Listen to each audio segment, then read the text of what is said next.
Right, my next guest is an associate professor of music at Columbia University and celebrated jazz trombonist, Chris Washburne.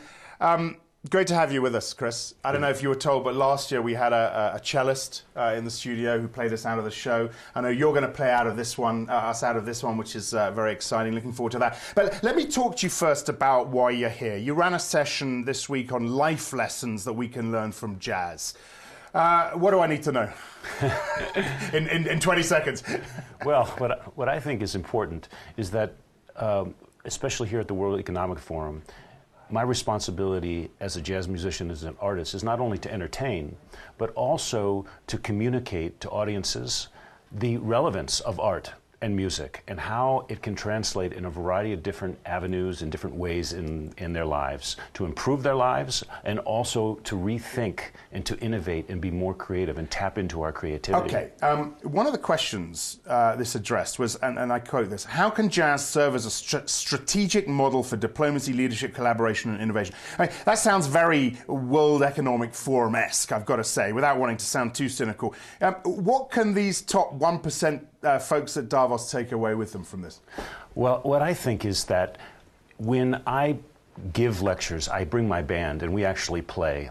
And I want to show people so that they can experience what jazz is, but they can also see that there's actually a fluidity of leadership. It's not run like a major corporation from the top down. What does that mean, fluidity of leadership? Well, it's a flattened space where everybody contributes and has equal voice. And so as a leader in a jazz band, you're really a facilitator to allow your team members to take risks and to innovate and to create and have equal contributions. Do you think from the people you've spoken to this week, is that message getting through to some of these business leaders? I had dinner with Kofi Annan last night and spoke to him about this, and he said, you know, that's exactly how I ran the UN. Is that right? But you know, okay, that surprises me less than had you sat here and said, you know, I had dinner with Lloyd Blankfein at Goldman last night, and he said, this is exactly how I run Goldman Sachs.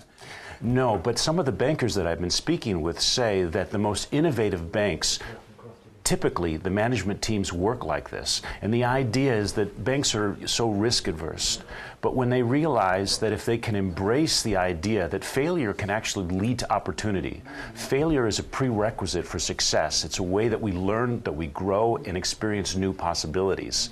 That looking at jazz as a metaphor, how jazz musicians take mistakes and turn them into opportunity and new avenues is a way to innovate. Is it particular to jazz, this, or could we talk about rock and roll in the same way, or other modernist music, for example, or is it jazz? Is there something about jazz?